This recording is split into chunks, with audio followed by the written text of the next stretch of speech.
This podcast is sponsored by BB Makes, a family-run personalised gift company. From sports bottles to team merchandise, BB Makes has you covered. They will happily work with you to create unique designs for your perfect gift, with a wide range of products, all able to be personalised with names, quotes, pictures and much more.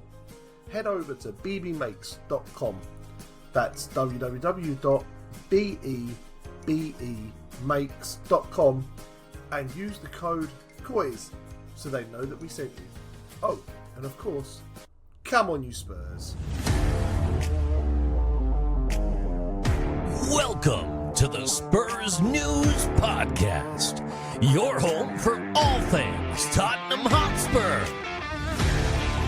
Now, here are your hosts.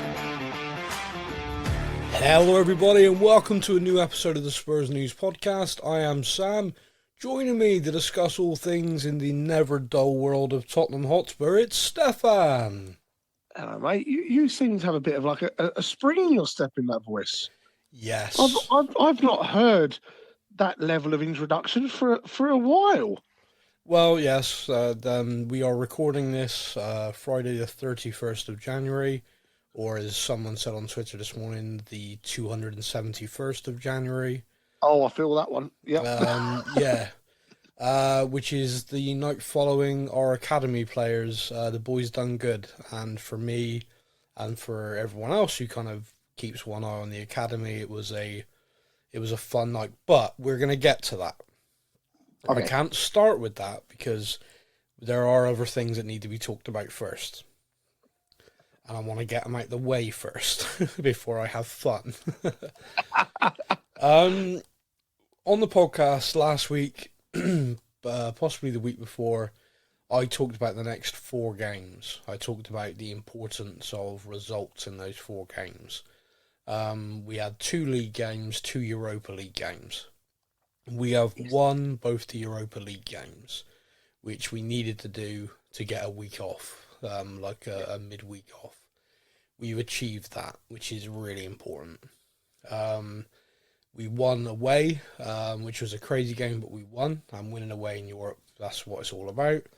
And we won at home last night against a seriously well-organised low-block defence, but we got there. So the league is the problem. And it is a massive, massive problem, both in terms of the fact that we are now can't be denied in a relegation.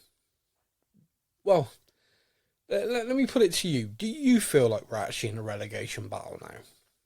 I don't. I know, looking at the table, yeah, I know that sounds ridiculous to say. Yeah. That we're 8 points off of the relegation places halfway through a season. So in theory, it's less than that. I thought. What was that? I thought it was less than 8 points. Oh, is it less than 8 points now? Oh, it might be. It might be less than 8 points after the last round of games. Yeah, I mean, let's have a quick look. I mean, but yeah, even so, looking at the table, everything says yes, relegation battle. Yeah. Yet for some reason, even with the latest loss, I've not gone, oh, we're in trouble here. Okay, no, you are right. I think it might just be that I have not experienced that sort of level as a Tottenham fan in my lifetime. No, so I don't know if I've got that naivety of it doesn't matter. We're still finished at least in the top half of the table. Right. So let me talk you through this. All right. So we are 15th currently. We are on 24 points. 16th is Everton, who are on 23, but they've got a game in hand. Yeah, and they're on a bit of a bounce. So let's say Everton win their game in hand. That puts us 16th in the table. Yeah. Now, there is a gap between us and Leicester, even if that happens, where Leicester on 17 points, we're on 24. Yeah. But if you look at the form table, we are literally rock bottom. We are down there level and form with Southampton, Ipswich, who are very much relegation. Ipswich are actually above us, I think, on the form table.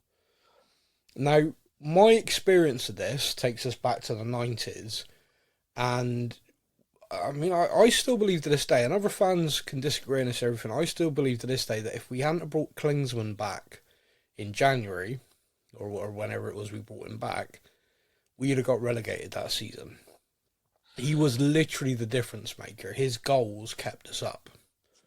And even that went right the way down to like the last, I think it was the last weekend but one. And we needed a result against Wimbledon, the team formerly known as.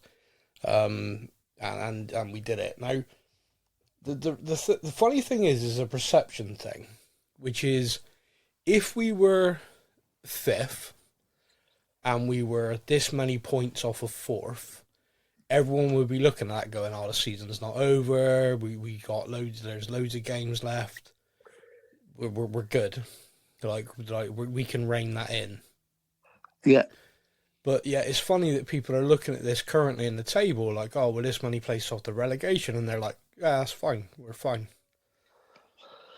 So it's a weird perception thing to me, especially given the form we're in. Like, we have just lost to Everton and Leicester. It was not a good week. No, it is very, very poor results.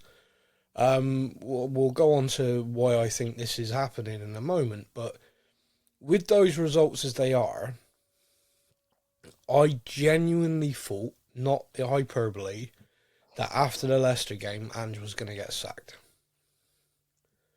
Yeah, I'm not gonna lie. I was expecting the news after the Everton game, and then it didn't come. No, and then the Leicester game happened, and I was like, oh, it's definitely happening now. I felt after the Everton game again, the second half, I thought saved possibly. And again, it's just my opinion, and clearly I'm wrong on this, but I felt the second half saved him.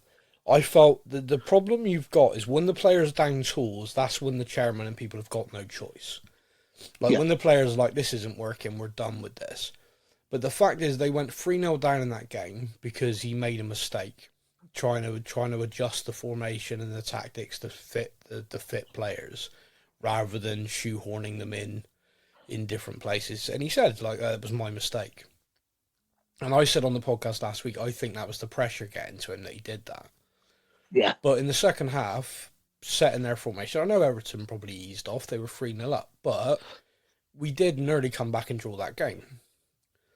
But then I think from a point of view of watching that, like, the players have not given up on him at all. They then went and won away in Europe.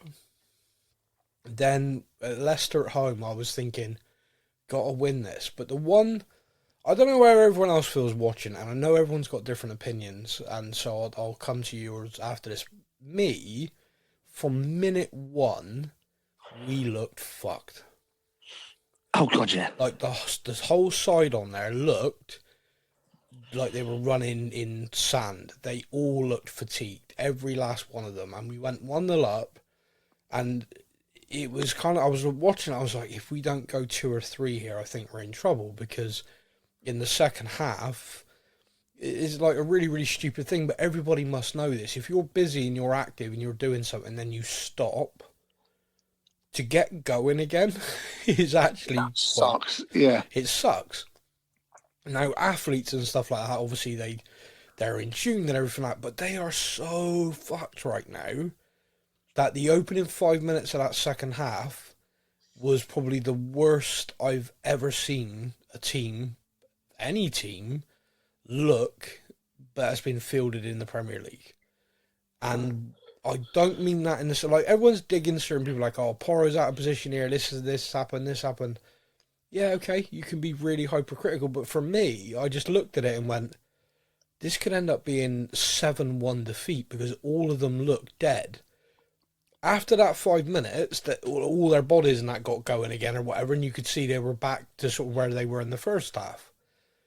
But it just, the thing that annoyed me, like, so that result happened, I was like, oh, they're just going to fire him. They can use this as their excuse, you know.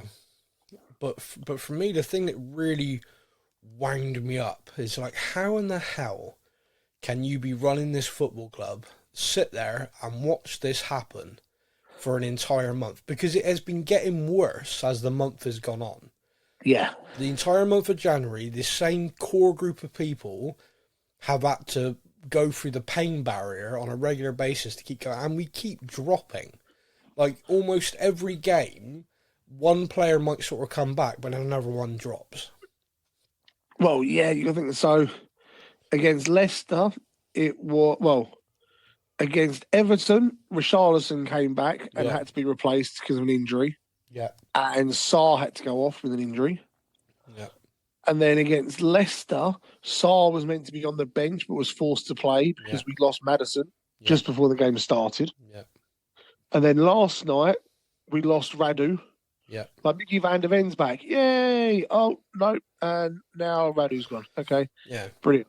It's like, it almost feels like a 1 in 2 out situation. That's the problem. Well, the issue is they've been pushed into the dirt. Now, what I found interesting this week is I can say this, I'm a fan, I can have this opinion, and you can have an opinion, and all sorts of fans can say different things. When Kulusevski got invited to be part of the press conference for the Europa League, obviously Swedish superstar, playing against a Swedish team, I don't think anyone in the Tottenham media department was quite prepared for what he did. And you got these press conferences where foreign journalists, etc., are going to ask questions that perhaps the English journalists wouldn't, because the English journalists are probably more prepared for the stock answers, like, oh, what do you think about the current pressure on the club? Okay, thank you very much. It's kind of like they're all prepared for that. It's like almost like a script that you'd be like, well, the club are working hard to ease the pressure, to carry on building like a script answer. You got it, yeah.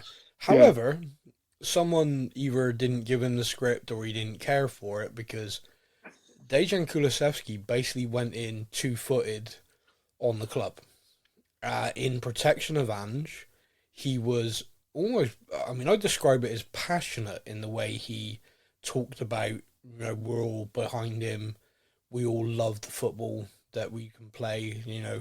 You've all seen when we put it together how great it is, but we've just not been able to do that because basically we're trying to play in 4 competitions and our squad isn't big enough.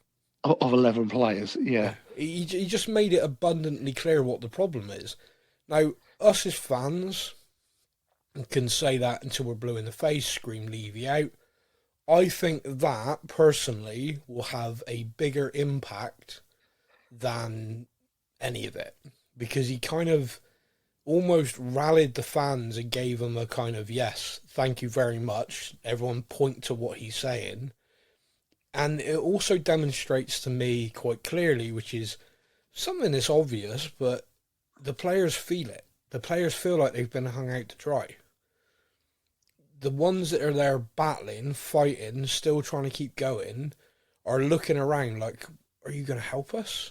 Do you care?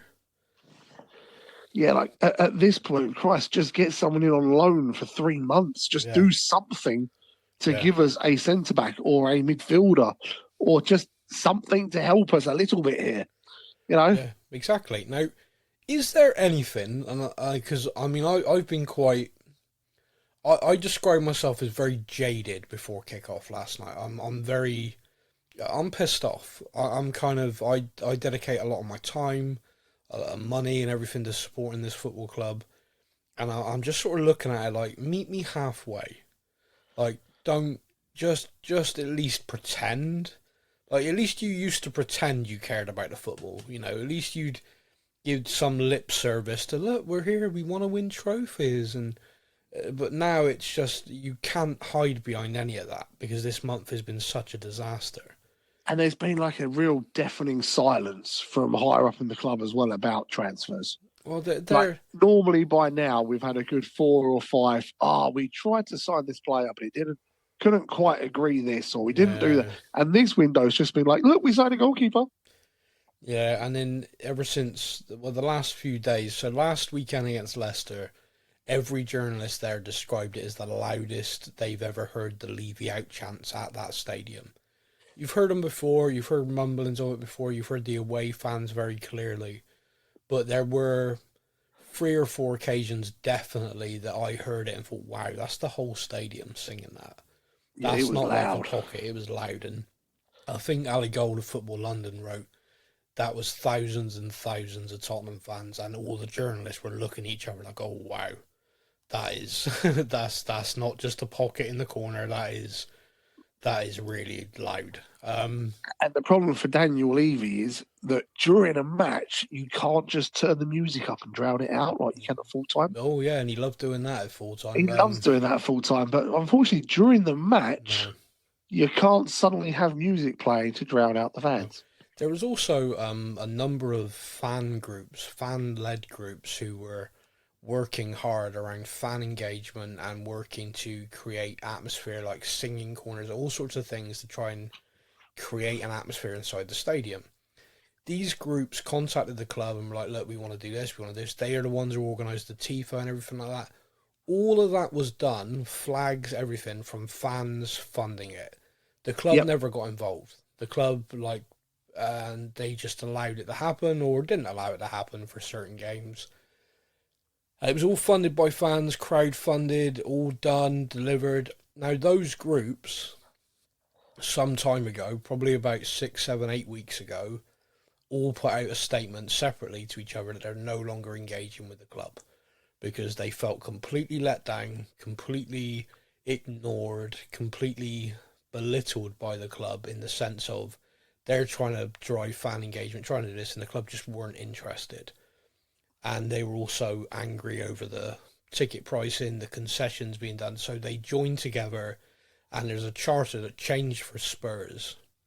And there's just a call from all of these fan groups now, just basically for there to be change. Whether that is new ownership, Levy stepping aside, anything, just it is time for change. And so they organised several banners to be displayed at the Leicester game as well. Yes. Which the club tried to confiscate. Unsuccessfully, there's a video, isn't there? A video on Twitter of stewards trying to get hold of one of the banners. Yeah, off your fuck politely. So look, there is a lot going on at the football club, which is crap, to be honest with you, and we need to start winning the league because the weird thing is, if we were mid-table right now, let's say 10th, right? We were 10th or 12th to 8th, whatever. We're literally mid-table right now. I don't think there would be the sword dangling above Ange quite like there is currently, for obvious reasons. And I think there would be a greater understanding of this injury crisis is insane. And I think the anger would be even more directed at the board. But unfortunately, with us being 15th, practically 16th, there are still large pockets of fans that are just Ange out. That's all they're focused on. Like, get him out of our club. Yeah, this week on social media, I have never seen so much of, like, the toxic. You say anything that's even slightly, it's not Ange's fault, you get, like, 50 people jump on you instantly. You're like, whoa. Yeah. So the interesting, again, the sort of analysis you can do is, I mean, everyone has opinions, right? Yeah. And my opinion's no more valid than anyone else's. And, I mean, I've got the microphone so I can say it louder, but it's not, and I generally try and always think that and maintain it and try and say it. But the things that I find kind of frustrating is you get some people that are like, Levy, Enoch, get out of my club, sack Ange. And I'm like, I know those two things aren't mutually exclusive, but you must realise that you're actually supporting Enoch and Levy if you want Ange fired. You must see that. You must see that 20 odd years, so many managers, like, at what point do you draw the line? Which is where a lot of people are. Like, I've seen this a lot on social media. It's like, do you know what? I've actually decided to draw the line here. Like, I have got questions over Ange. Like, this is where a lot of fans are. Like, I've got question marks, but I'm actually going to say right now that if we fire him, I don't have faith in Mason, Wells, etc. to turn this around because they're completely inexperienced. And I don't have faith in our ownership to appoint someone good, because why would I? In 20-some years, every single appointment they've made, bar maybe one, which they were lucky with because he wasn't their first choice, they've ended up firing within 12 to 18 months. Yeah, and you look at that and you're like, what? So the first question is, if they fire Ange, yeah, who is currently available yeah, to take over? who is going to keep the club moving in a forward trajectory. Yeah. The second question has to follow that up with, of those people who are available, who is going to want to come to a club knowing that in 12 to 18 months' time, they're going to be made a scapegoat and sacked? Yeah. You know, like all these people that are screaming for the Ange out thing, it's like, okay, but what's your alternative? Like, what's your, let's just fire the manager. And it's like, yeah, but for what? Like, if you could turn around and let's just say, for a pure example, it has been said that, yeah, Pochettino is sat there in an office waiting for the phone call, and he is 100% certain to come back in. Yeah. Then at least you've got a reason to say, yeah, we want Ange out because we want this back. But he's not. And there is no manager really out there right now that I think takes us forward, even if that was to be the situation. Now, I don't want Ange out at all. I am very much like Kulusevski is. I have seen what this squad can do when they're all fully fit. Yeah. When they're rotated, when they are kept at fitness. Yeah. I have loved the football that I have seen. I like the fact that he's kind of changing the club top to bottom. Yeah. Like the academy are playing the same way, and I love all of that. And I am still very much Ange in. Yeah. And I am very much a case of enough, like you say, draw the line. Enough is enough now. Like it has been long enough with failure after failure after failure. Yeah. And how many times can a manager be made the scapegoat on the failings of those above them? Well, so that is the thing I'll sort of wrap up on this, which is the scapegoat aspect of it. So I'd like to think, listeners, we've probably got a cross-section of people who are a bit like, no, I don't rate him, I don't think he's good, and others who think he is. And I want to try and speak to everybody with this when I say, I want you to think about the managers that we've appointed since Pochettino, with Jose, Conte, the other one, which I'm not going to do because I can't be asked to play the jingle. Those guys are all successful. Like, Nottingham Forest are doing very well. They don't play a brand of football I personally enjoy, but they are getting results with it. And I personally feel that once teams have worked them out in a way, like next season, I think they'll struggle. I think it happened with him at Wolves. Wolves did very well playing that way for a couple of years. Then everyone kind of knew how to beat Wolves, and that was the end of it. That's my opinion. I could be proven wrong. That's fine. But the other two have won stuff everywhere they've gone, and they're on set to win stuff again this season at the clubs they're at in the different parts of their career. But my point is on this is, if you appoint someone and they are what they are, Jose is what he is, Conte is what he is, like, no one could appoint those guys and not know what you have to do to achieve things with them. I think a lot of people as well are looking at this injury crisis and blaming Ange. And I think a lot of people are forgetting the Amazon documentary where Jose Mourinho turned to his coach and went, "We're fucked," because of an injury crisis. Yep. What I think the larger problem is, which just hasn't been fully identified, fully kind of, even for me, it's kind of only hit me now, and then I've looked back, and a few people have put together really good threads on Twitter that I've read back over, and I've gone, wow, yeah, this has actually been a recurring problem for a long time, is the club doesn't invest enough in a squad for any manager to allow them to rotate for 4 competitions. Yep. So when we're in Europe, which we've been for consistently for quite a long time, I know we weren't last year, the squad depth isn't there. And the fact is, we started this season with less senior players than we started last season. Now, if you think about an extra competition. Yeah. Now, when you think about that, you sort of take it, it's like, well, that's mad. Like, just from a planning point of view. So this is, if you put Daniel Levy on the top of the tree for that, you then have Scott Munn head of all the football operations, and then you've got Johan Lang for recruitment, etc., and on the scouting, everything like that, and you've got Ange sort of down that pecking order. Now, Ange is literally a coach. He is the first team coach. He is given players and everything, and he's made it clear in his contract that the club will not sign someone unless he approves it. And what it means by that is just something I think people are a little bit... They will bring a player to him and say, right, this is who we've looked at for this position, and just take a look and be like, oh, yeah.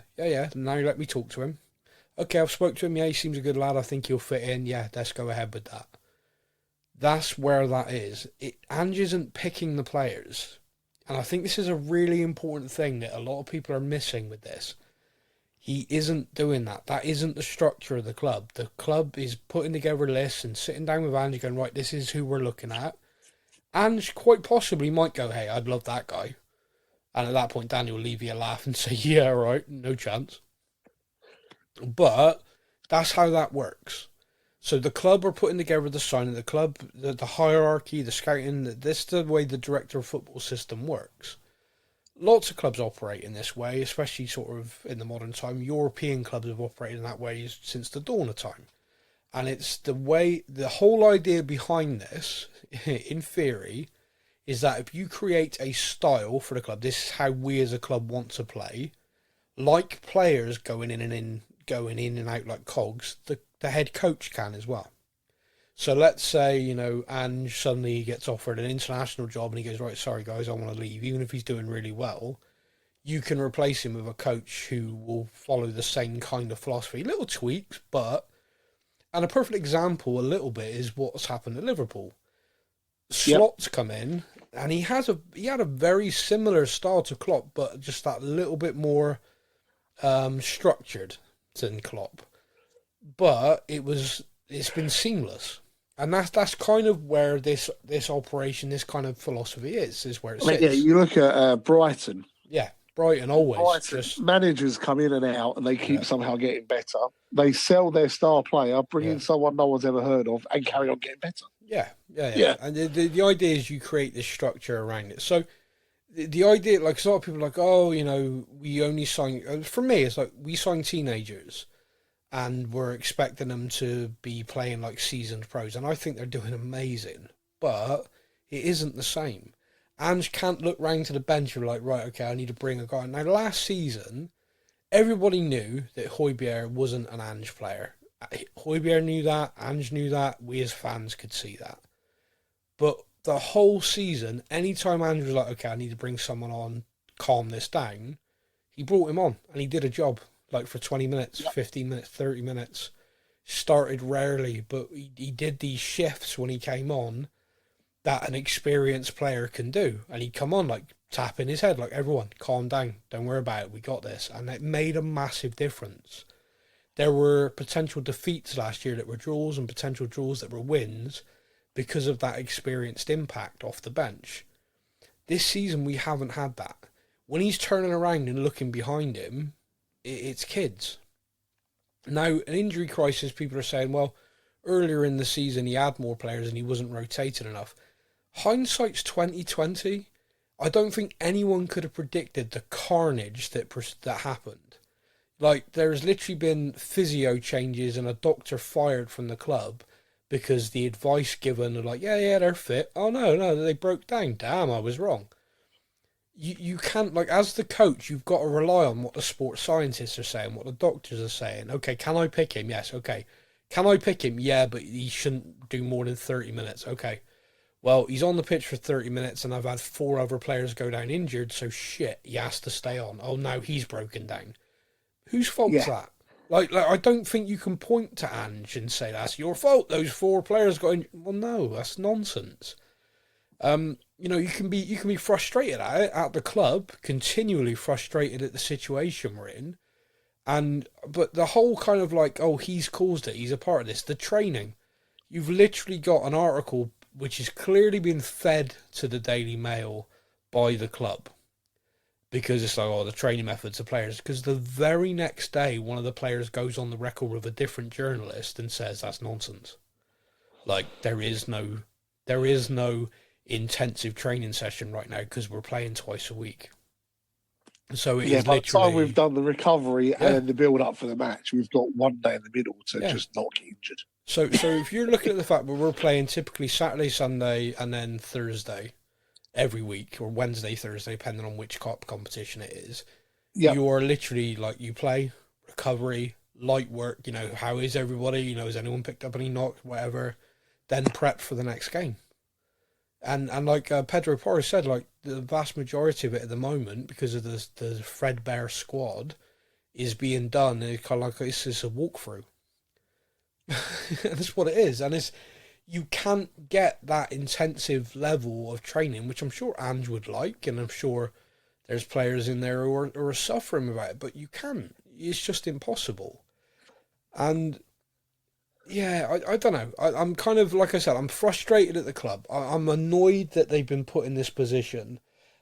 The one thing I'm going to say, and I could get proven wrong now, like we could get hammered this weekend and they fire Ange, but the one thing I'm going to say is it almost feels like the fact they've not fired him feels to me like they almost are holding their hands up, like, yeah, this is a problem, this is our problem. I don't know, maybe I'm reading into that and hoping they're doing that. Maybe their egos don't allow them, I don't know. I feel like the egos are a massive problem, but I'm seeing, especially online at the moment, I'm seeing one or two things. It's either, like you just said, the club are kind of going, yeah, this isn't all on him. This is kind of, you know, we should have probably had a bit of a bigger squad, or, you know, this is a bit on us. Yeah. And the other side I'm seeing is it's the board again, they're angry at him. Leave him there. Yeah. They're angry at him. They're not angry at us as much. They're angry at him. Leave him there. Yeah. And then this last week or so, it's kind of gone he's angry at them. It's fine. We're okay. And then this week, it seems to have been the fans have gone, no. We're angry at him for what's happening on the pitch. We are furious at you guys for what's happening off of it. Yeah, I mean, I use the analogy in a blog post, and that is, you could have the greatest Michelin-starred chef in the world, but if you hand him Spam and a tin of Aldi beans, he isn't going to cook his best meal. Yep. So you could have the greatest coach, whatever opinion people have in their mind is the greatest coach in the world. Let's say Pep Guardiola, and he's at Tottenham, right? So Man City are relegated, Pep's looking for a new job, he comes in at Spurs, and the club give him the current squad. Here you go, Pep. I promise everybody he'd struggle. I promise you. And I know people are like, oh no, he's a really great coach. I know he is. He's a phenomenal coach. But I watched him arrive at Man City and try and coach a squad that wasn't built for his style of football, and he struggled. The squad was so much quality, but just wasn't his squad. And yeah, they I think they still finished 5th that season or whatever, but Ange finished 5th last season. The squad that we've got wasn't an Ange squad, but still had a lot of quality in it. Then in the summer, massive amount of departures, but the incoming was kids. It was like, Solanke aside, there wasn't any real additions to help him with the squad building. We didn't replace the experience.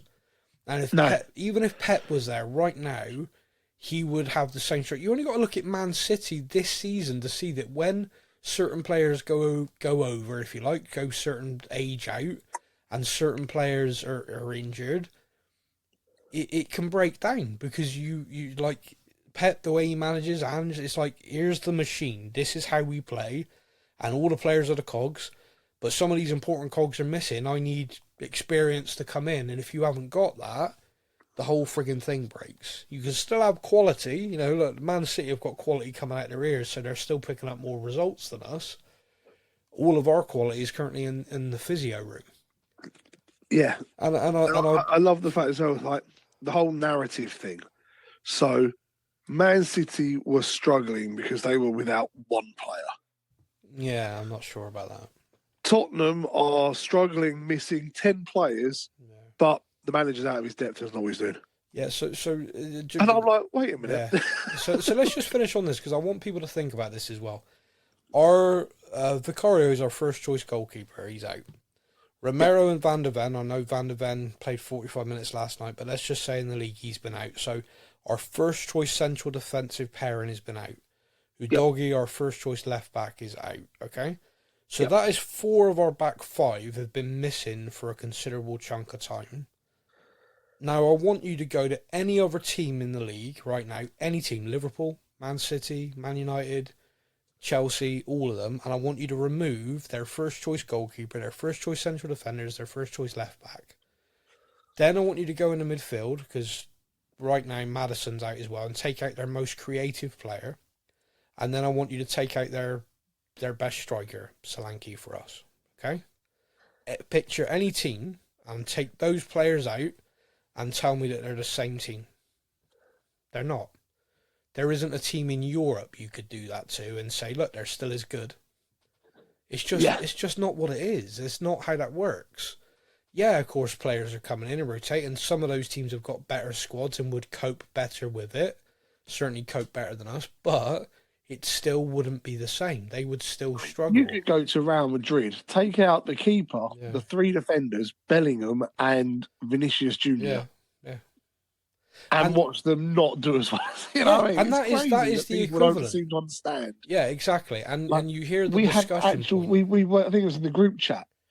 We actually said there is a starting 11 of players not available right now. Yeah, the other day. I mean, I know this was the other day. It was Vicario in goal, Van der Ven and Romero. You had Udogie at left back, Spence at right back.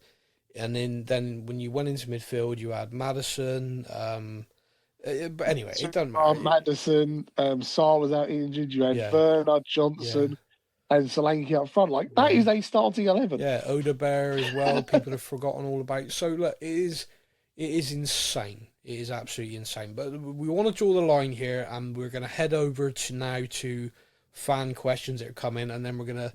Second half of this podcast is going to be a lot more positive. So let's kick into this. Now it's time for your comments from our social media.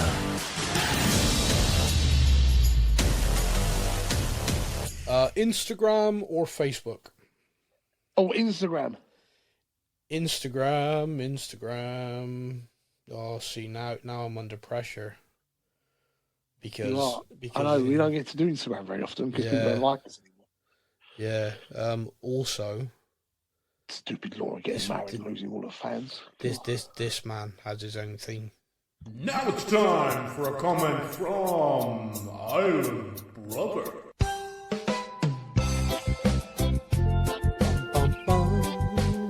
It sounds good at the end of January.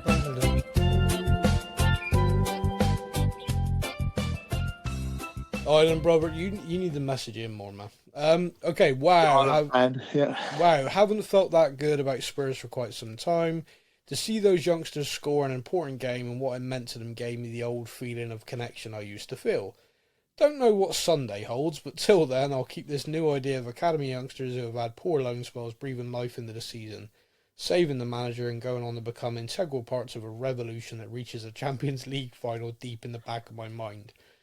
Question: what would be each of your ideal outcomes for this window, and are we going to win a cup this season? As always, keep up the stellar job and come on you Spurs. Yeah. Ideal outcome: sign a fucking player. Yeah, that's kind of. I going into this window. If I'd written this down, and I kind of wish I had now, it was a 3-player minimum in my mind that we needed.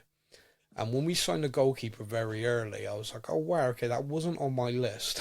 But if we still signed the 3 players kind of in my mind, which was a kind of defender on the left side who can possibly cover a left back, a bit like Ben Davies, but more Ange Ball Ben Davies, if you like.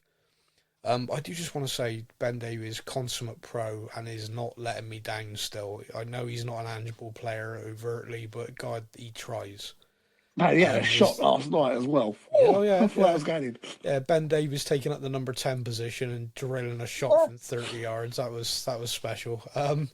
It also, by the way, there's a few times last night him and Sonny are playing together, and it's like Son's like the godfather to Ben Davies' son. I'm thinking those two are just having their best life right now. But anyway, yeah. So my ideal thing was 3 experienced players being added. When I say experienced, I mean guys 23 to 26 age wise. Ideally, Premier League players that have played in the league, either played in the league and gone abroad and now we're bringing them back, but people who know what the intensity level is of English football.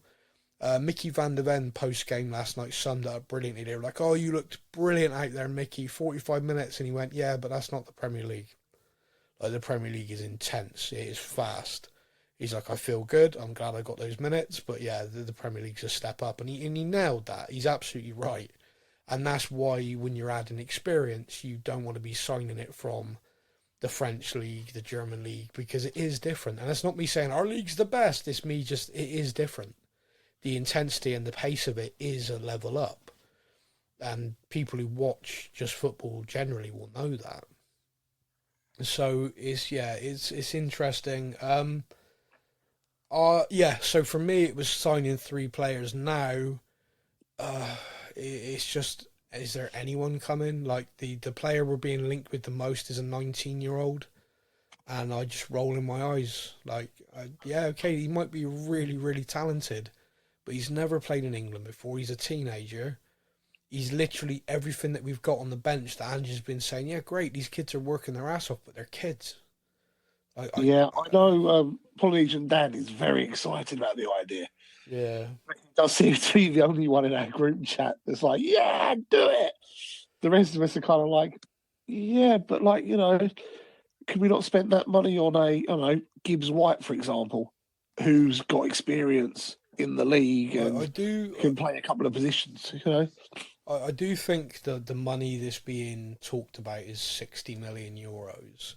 I do think that the only reason why that's happening for this particular player is because that particular club already owe us a lot of money for Harry Kane. So we're not actually going to be shelling that out. We're just going to be saying, okay, the next 4 installments, that's us paying for him.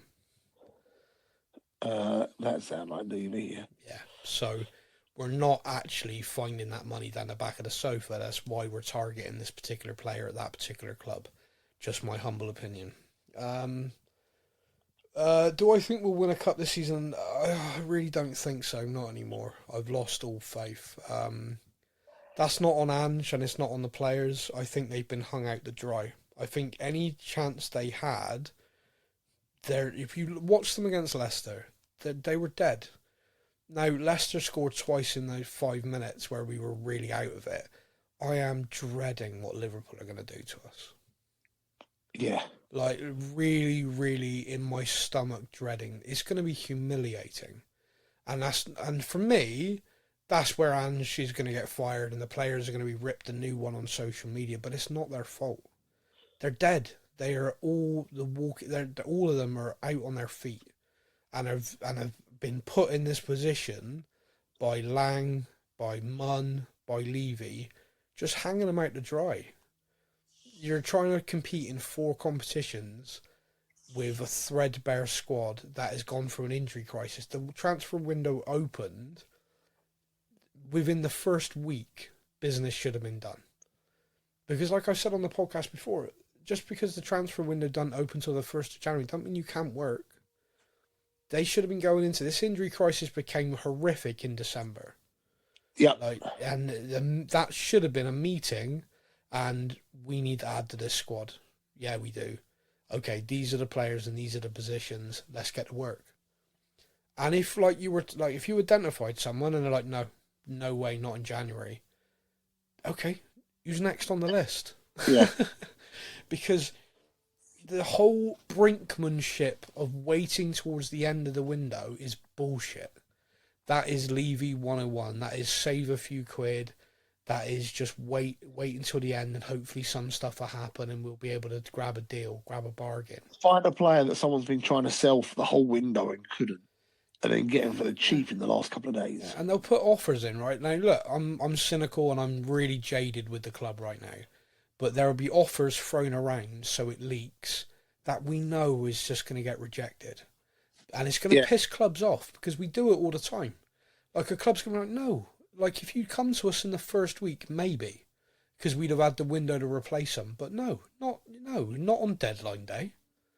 We got no way of replacing them in January. No chance. Jog on. Yep. And that is it. And that's where we're at. And that's the aggravating thing. But they'll try and throw bids around. So the club, oh, look how hard we tried. Look, we made loads of offers. I mean, even with this kid, Matthias Tell, we've agreed a fee with Bayern, and the player's like, yeah, I'm not sure. I don't overly blame him. Like, okay, if I sign for Tottenham now, I don't know if that manager's going to be there in a couple of weeks. I don't, like, the 15th, do I have a relegation release clause put into my contract? You're playing Champions League football with one of the biggest clubs in Europe, and you're being asked to go to Tottenham right now. Does it look that inviting? No, probably doesn't. No, because unless we now win the Europa League, we ain't going to get Europe next season. No. And you kind of think, unless we win a cup. There's a step down from Champions League to Europa League. Yeah. There's a hell of a step down from Champions League to no Europe at all. Yeah, I do want to say that European players typically don't look at it with such derogatory as we do in England, the Europa League. They still see European trophy. They even the conference league. Oh, we're in Europe, great. I got a chance to show my skills across Europe. But no, it's in this country. It's like, if it's not the Champions League, we don't care. Okay, so I think we've answered that roughly. Michael Jasperanis sent in, if Levy said right now you can have 3 new players in the window, what would be your priority? Well, I was just kind of answering that already, so you can go. 3 players. Don't worry about picking names, just positions. So left side centre back. Yeah. Left wing. Okay. And probably like a central midfielder. But I can't quite tell if I want like the box to box or the creative. Okay.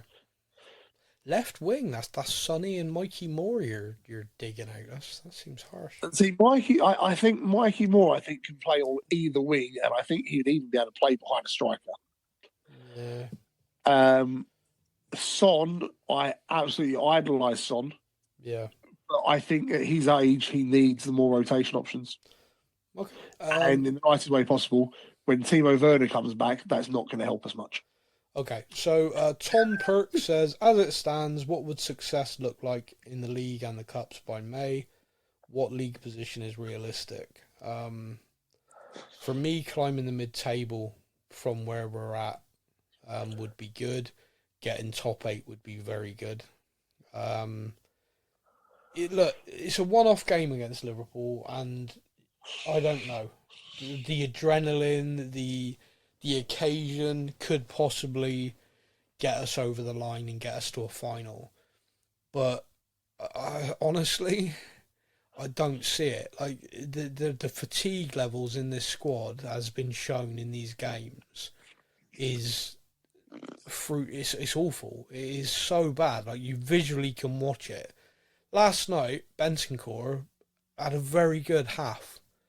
But on 3 occasions, after he played the ball, he did something, I watched the guy double over, his hands on his knees, blowing out his ass. Yeah. He's a combative, all-action midfielder, and he's been playing a role since he came back and everything, and he looks dead. And you weren't alone, by the way. I'm not digging him out. Loads of players were doing the same thing. And that to me, is just where we're at. It's like, there's no way that this side right now can compete, because they're dead. They're out on their feet. And so my fear is that we're about to have a very bad week. Like, we literally are going to play a league game, the League Cup semi-final, and then the FA Cup. And at the end of next week, so not the next show, the show after, we could then be sat here with just the league and the Europa League left to talk about. Christ, our next podcast is going to be absolute, like, elation or despair. Yeah. Ryan Miller says, do you have an update on how our loan players are getting on? Yes, thank you, but I'm keeping it to myself. Look it up yourselves. Yeah. I'm not here. I'm not your performing monkey. I will do a loan update. I'll try and do a loan update for next week. I typically try and do it at the end of the window because some new loans won't get done, so I can do like a kind of like a wrap. Here's where everyone is. Here's who's where and everywhere. Speaking of loan players, someone who went out on loan to Oxford was Dane Scarlett. Dane Scarlett didn't have a very good loan at Oxford, and the club recalled him. And when they did that, because of our striker injury crisis, they were very quick to say, look, we're recalling him to loan him again. Don't think that this is our new striking option. Everyone chill out. However, last night he was named on the bench. Yep. And it surprised me for two reasons. One, he's been a bit of the forgotten man. And two, if he came on, that would mean we couldn't send him out on loan again. Like, literally, I was like, oh, okay. So when I saw him getting ready to come on last night, around whatever, 60 whatever minute, it's 0-0 in the game, I genuinely thought to myself, okay, that's different. That's a decision that's been made. That's not what we expected. No, this is, I mean, I get perhaps we were just trying to make the numbers up on the bench, keep everyone warm, huddled in together. But no, he's coming on, all right. And then he came on, and he's bloody scored. I lost my shit. I know we're going to talk about the game in a minute, but I lost my shit. No, we're talking about it now. I mean, the game was 0-0, us just dominating the ball, but unable to break down a team that arrived in a formation of 10. They had about 2, maybe 3 counter-attacks in the game. One very hairy moment where a guy tried an overhead kick, which if that had gone in, I think I'd have just cried. But other than that, they offered nothing. And they just showed up to try and dig out a result, I think, and hope to get lucky on the break. I will just say Van der Ven in the first half, wow. Rolls-Royce defender, just took the ball off them every time they tried the break. I will just say as well that Sonny set a new Europa League record, by the way, if you didn't know this. 10 successful dribbles past an opponent is the highest amount in one half of football in Europa League history. There you go. He had that defender on toast. He did, and he was having a lot of fun. But again, 45 minutes is the most he could do right now. He's redlining. And Ange basically said afterwards, like, yeah, Mickey, the plan was always 45 minutes. Rodrigo and Sonny, we needed to take them off. So it's insane. It's so annoying, but it's what it is. But let's just focus on this then. So Ange described it as a night made in Tottenham. 3 academy players came off the bench. 2 of them came off the bench. Moore was on from the start. And the 3 of them all scored their first goals for the club, senior level. I was so like Dane Scarlett is a player I really like. Yeah. I've got a weird attachment to him in the sense of, remember when Harry Kane went out and did that interview with Gary Neville about the club and stuff? Yeah. And then I was at the next game. Yeah. Where the crowd are all down he's one of our own, like really overemphasizing the Harry Kane. And I'm there going, no, wait a minute, why are we chanting the guy's name? He's basically just slagged off and said he wants to leave in the press. Yeah.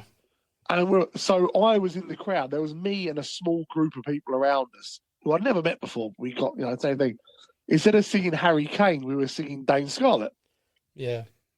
And then that just kind of, it led to kind of that attachment to this player anyway. Okay. He got me promotion on Football Manager once as AFC Wimbledon. You and Football Manager. Yeah. He is a player with undoubted ability, finishing ability. And last night he showed in the level of the Europa League, he had the ability to get in amongst it and play well. I mean, he obviously came on against tired legs, which is, but you want a player to come off the bench and make an impact. He scored and got an assist. He did. Oh, so happy for him. Now, what is funny is the next sub was Ajayi, okay? And I'm going to apologise if I'm pronouncing that wrong, but that's just how I pronounce it. And when he was getting ready to come on, I put in our group chat, like, oh, wow, they're bringing, like, I genuinely didn't think he was going to come on. I just thought he was going to be a name on the bench. And you were just like, oh, are we happy about this? Like, who is this? And I was like, yeah, he's like, this is a good thing. Are we happy? Yeah, and I was like, yeah, he really likes, he's a player who likes to take people on, beat them, think a bit like Mikey Moore. He likes to run direct. Yeah, he's quite a fun player. But in my head, I'm like, that's what he does at academy level. I don't think he's going to make his debut in Europe and come on and do that. However, 3 minutes 39 seconds later, yeah, he comes on, he gets the ball, and he goes on a running direct, plays a 1-2 with Scarlett, and then finishes in the bottom corner like a friggin' boss, and then loses his damn mind, which I love. He wasn't the only one, was he, Sam? No, he wasn't the only one. No, I was on the pitch. And I was going crazy. It's funny because I haven't been, like, I'm watching Tottenham and we score a goal, I'm like, yay. It's like, whatever. I proper lost my shit at each goal. I loved it. It was the connection that I don't feel to the club at all at the moment, which is all down to the owners, not the players, which is in the past it's been the players, like this mercenary squad I feel detached from. But right now the club have pissed me off to the point I just feel a level of detachment. But the youngsters, so I mean, Scarlett's 20, turns 21 I think in March. So he's not the young. But I will just say, just for everyone, just to enjoy this, there was a certain striker called Harry Kane who went on a lot of loans, and a couple of them were unsuccessful, and then he got brought back into the Europa League squad, I think at age 22. And the rest, as they say, is history. Yeah, I think it was Peter Crouch last night made the same sort of thing when there was some lad that went out on loan to Leighton Orient and did all right. Yeah, and what and became a bit of an icon, didn't he? Yeah, and what made me laugh is the presenter thought he was talking about himself, and he was like, no, not me. Yeah. No. I'm talking about Harry Kane. Oh, okay. Yeah. Oh, him. Oh, I remember him. Yeah. Look, he is all the finishing ability without a doubt. Whether he can get a run of games, I don't know. But his confidence would be through the roof. I mean, Ange basically kind of played it down a little bit. Like, he's come back off loan. He's not in peak condition, but he's training with us every day. We just think the best thing for him is to be around the club, be around the group, and obviously gave him a chance tonight, and look what he's done. This does mean, by the way, I fully expect, and I think a few journalists have even said it now, Will Lancashire is going to go out on loan. And there's a lot of clubs interested, so keep an eye on that in the coming days. He's going to end up in the top half of the Championship, surely. No idea. I mean, the club, for me, there is too much emphasis as fans on where it is in the football pyramid. Games are important. Like, if he's going to go to a top half Championship club to sit on their bench, then he might as well be us. Yeah, you'd be better sending him to a League One side where he's starting every game. And let him play, because this is the thing, like, loans need to be about development and you learning what it is to play first team football at that level, and just, getting lumps kicked out of you and all of these different things and all the kind of old analogies. It is about learning. So, yeah, keep an eye on that one. But, of course, we weren't done. So the two kids come off the bench and they've scored. And for me, Mikey Moore had a little bit of a look on his face of like, stealing my thunder. I've been on from the start. They come off the bench. Everyone's going to be talking about our academy and they're going to be talking about them. I've missed a couple of chances. This is... So he picks the ball up in the central position and sees their space ahead of him. And he drives. And as soon as he picked the ball up there, I went, he's going to go for it. And he did. And he just drove forward. He created the space, and he freaking scored. And I've seen him do that so many times at academy level, and I lost my damn mind. Like, so much so, I don't think I posted goal on our thing for ages because I was celebrating. Yeah, it was one of those ones that he did, like you say, like the academy days. Like, it's almost like he turned around and gone, like, he got the ball in the almost on the halfway line, looked up and went, I've done this 100 times in the academy. Yeah. Why am I not just doing it now? and then just did it. And did it, yeah, and was fantastic. I mean, it just the fact it all happened in front of the South Stand is special, I think, for those three players. Each of them hit the knee slide. Scarlett, by the way, noticed the camera and did the ice cold look. I love that. That little smugly, I belong here. Sort of look on his face. I love that. Yeah, that was great. The other two just lost their damn minds. And what made me laugh the most is being interviewed after the game. Mikey Moore, by the way, who sounds like a 25, 26-year-old veteran when he's being interviewed. Just phenomenal. Yes. He basically said, so you see him like do the slide and then he led there for a bit. He was like, yeah, I cramped up. He was sort of like, yeah, like I really enjoyed the moment, and then I was like, did the knee slide, cramped up, and then like was able to get up. His family were up in the stand, and I mean, just in that corner, he was able to celebrate, and just it was, for me, it was sensational, and it just made the level, it picked me up, like literally the level of elation I had seeing those three players get those goals. I mean, there's so many people that follow the academy and stuff like that, and like, I was on Twitter with a few, and there's a few accounts on there that literally dedicate their whole accounts, and what they do is they follow the academy home and away, and those guys were like proud parents, you know. So I imagine, yeah. So like I'm watching it, I'm just like, and there is an element of this which does feel familiar. There is an element to it that feels familiar, because when Harry Kane broke through with Ryan Mason, Andros Townsend, and a few others, and then the Bentaleb came through as well, Tom Carroll. Yeah. Prick blocked me on Twitter. But anyway, Harry Winks. I so love that you remember that. Oh, I remember it. I supported that. Anyway, so I looked on that group because that was the first group that I'd kind of really. I think I've said this to people. I was so disenfranchised with the club. I just didn't want to follow the first team at all. So I started following the academy, and it was based off a blog I read where someone else had been through a similar thing, and they were just like, I felt so disenfranchised with the club, and I was like, okay, I'll try that. I'll literally just focus on what's, different kind of football. I got to watch a few games, I got to see it, and it was like, yeah, this is fun. This is like kids and youngsters, and they're playing for the club and the badge. They're not playing for the multi-millions and all of this kind of crap. And so when I saw those players make it into the first team, there was a real kind of connection for me straight away, and they became like the core group that drove everything on for Pochettino and allowed him to then, get the best out of everyone else. Like there were younger players at the club that had been signed, like Carl Walker, Danny Rose. He was able to kind of bring it all together, and we all know it went pretty well. So there was an element of that last night when I was watching it, of like, if you can get the academy players contributing, it does give everyone a lift. Like, because there were apparently, because I didn't hear it on TV, a good fair few Levy out chants last night, but I guarantee you there wasn't one after those three kids scored.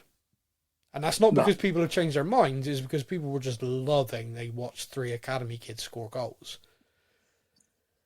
I mean, Levy was sat there, cancelling all signings. Like, see, I don't need to sign anyone. Look, which is, no, just trust the kids.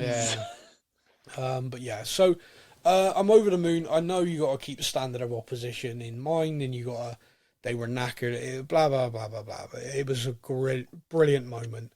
I loved it. I genuinely was bouncing last night. Like the problem with 8 o'clock kickoffs is I find I struggle to sleep. Like, I literally afterwards, especially like if we lose, I'm so freaking angry. I need to distract myself, watch like a friggin' film or something. Next thing I know, it's 1, 2 in the morning. I'm still awake, pissed off. Yeah. So that annoys me. Whereas last night, I was still awake at 1 a.m. just like, oh, I'm so good. Let me watch the replays again. And people put together compilations. I'm like, yeah, let's watch them again. So yeah, I didn't sleep well, but. I hope everyone else feels the same way. I mean, it doesn't change the position we're in, I know that, but football and sport, there's so much negative and there's so much down. we got to enjoy the good stuff. I actually avoided the comment section from our post last night because I thought someone's going to be negative. I now avoid them on purpose because I keep getting into arguments. Yeah, you got to stop that, by the way. You're going to get me in trouble. Banned from our own page. You are close to, yeah. You're deliberately trolling someone the other day. I saw you. I didn't know the facts. If you don't know the facts, don't argue. That's my theory. Yeah, all right. But I would just, there was a joy for me in that, and I really hope everyone felt that as well. But yeah, we are now going to the next game, and that could be a nightmare, blah, blah, blah. But let's just enjoy that moment. Let's all just enjoy that, because as Tottenham fans, we don't have a massive amount right now to really enjoy, but that was fun. So let's just all enjoy that, and all take a minute to let that sink in, how much fun that was. Let's watch it a few hundred times. And yeah, the next game will happen, and what will happen. But I absolutely loved it, and for me as well. And it's such a stupid thing, but the thing that had me grinning from earlier was the Ajayi one, because I literally just put in our chat, this is what he likes to do. It'd be great to see if he does it. And he only went and bloody did it. I was like, see, I fucking told you. It was good. But yeah, for you then, mate, I'll give you the final words on it. Yeah, so one of the other things I want to talk about just quickly is Son. And in particular, after the game. Okay. Like we've spoken before about, a club captain is more than just on the pitch shouting at players. Very true. And last night at full time, I think Son showed exactly why he is a icon and why he's such a big thing for Tottenham Hotspur. Yeah. The fact he went up to all three of those players, I am 99% convinced Mikey Moore had a little cry in Son's shoulder as he was holding him. He did 100%, yes. Yeah, but it. all three of the lads that came on and scored, Son was straight to them, like massive hugs. And, these players are all going to be looking up to Son because they are of the age where they were coming through the academy in the younger years with like the Son and Kane relationship and, that was all there. Yeah. So he will be a player that they all look up to so much. Yeah. And the fact that he went on the pitch was straight to them, straight away, like, yeah. He put a lovely post on Instagram, or him or his social media team, because, I'm a little bit jaded on that. Put a wonderful post up on Instagram about the players and how proud he is of the proud day for everyone who's ever worked in the academy with these lads. And for me, I was like, that's why. That is why Son is such an important part. Yeah, no, massively. He leadership takes many forms. I think football, we've got a kind of archaic English. The captain should be on the pitch, grabbing people by the throat, screaming at them in their faces. If they're not Roy Keane in midfield snapping someone, they're not a captain. I mean, don't get me wrong. I mean, I loved Roy Keane as a player, etc. But I understand that leadership takes many forms, and I think Son's style of leadership is very much follow me, my lads, and also a kind of, this is how you conduct yourself. This is how you are professional. This is how you behave. This is the environment I'm creating. I mean, there is a thing about the leadership group of the club, which is him, Matters, and QT Romero. And there's loads of stories out there, loads of rumours and stuff like that. And I will just end with this one, which has been said a few times by different people, but I don't know how accurate this is. But since becoming a leadership group, the three of them have met once a week for dinner, and they alternate who hosts. They go and they meet and they talk, and that's continued through the injury crisis and everything like that. And obviously they talk about whatever, what do we need to do? How are we going to fix this? Probably, or hey, you got any new offers? where are you going next season? Who knows? But I just love the idea of those three, because that is the three most polar opposite personalities. Yeah, you've got Cootie that will punch you in the back of the head to G you up for a game because you scored a goal. Yeah. Maddison, who seems to be very much like the dad jokes, laughing and joking all the time. And then you've got Son, who is just like the happiest person in the world. And consummate professional. I mean, they all And are ultimate, professional. the three of them, imagine the three of them having dinner. I can just like, I'd love to be a fly on the wall. Oh, massively, yeah. I'd love to. I mean, the funny thing is like, QT, he's a little bit media shy. He's a little bit kind of like, you won't see him sat on the bench. You know, we talked about this last night. You don't see him sort of doing these things. But behind the scenes, for every account and interview, he is very heavily involved in kind of keeping the group together and focused. And he's also very driven and very kind of... and when he does speak, by the way, he is actually... And it's quite surprising because he's constantly linked with a move and stuff like that. But when he does speak, he is very... I'm here to win stuff with Tottenham. Like, I love my club. And, like, I'm here to play for the club, etc. Whether that's just very, very good media training, I don't think it is with him. I think he's far too homicidal to be media trained, if you know what I mean. I think he's far too... Yeah. He's far too like, I feel this and therefore I'm going to say it. Because, of course, he was the first player to break ranks and go in on the club, which a few people have forgotten. Kulusevski's done it this week, getting a lot of credit for it. But Romero made it pretty clear that if they fired Ange... he's leaving. Yeah. You know, that was a while back, you know, before his second injury. He made it very, very clear that it's like, no. The problems here aren't him. Like, trust me, I know what the problems are, and it's not him, it's not this group, like, we are being hung out to dry. And so again, he's part of a leadership group, and I think that message is clear, and I think the leadership group clearly back the manager. And I think the players clearly still back the manager the way they're playing when they are able to play. You know, when these players have in their legs, they're still trying. Like, I don't think they've down tools. I've not seen that. I've seen moments of pure mental, physical exhaustion and lapses of judgment, which comes with that. But I've not seen them down tools. And I've seen that. I've seen that happen to Pochettino, and I was angry. Like, seeing that side just completely stop playing for him made me angry. And I've seen him do it to Jose. I've seen him do it to Conte, Stellini. I mean, they basically did it from day one with the other one. It's like, literally, we had why are you here? They went, no. You're not going to last long, are you? But anyway, look, that's our show because we've gone over the hour again, and people tell me off when we do that. I get shitty little messages.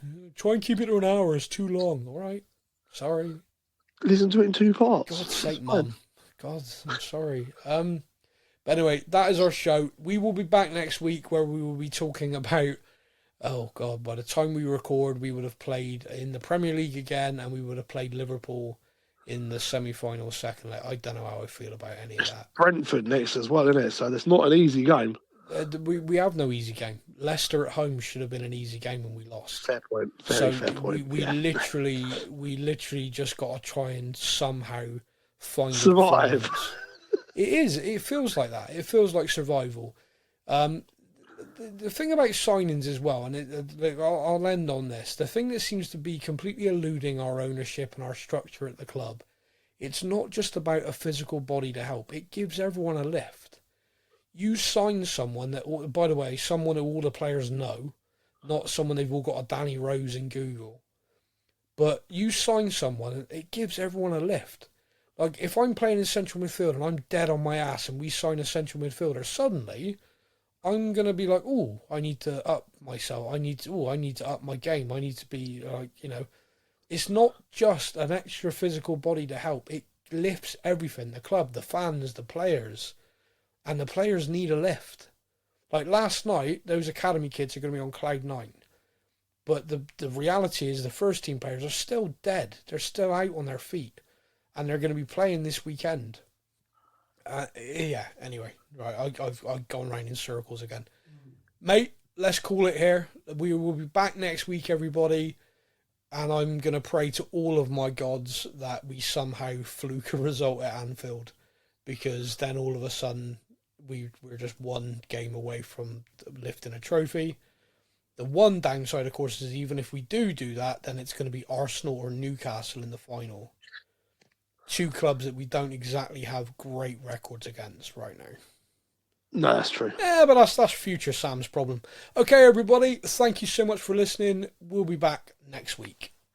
Come on, you Spurs. Thank you for listening to the Spurs News Podcast. We hope that you enjoyed the show. Stay up to date with all things Tottenham. Follow us on social media. All links are in the podcast description.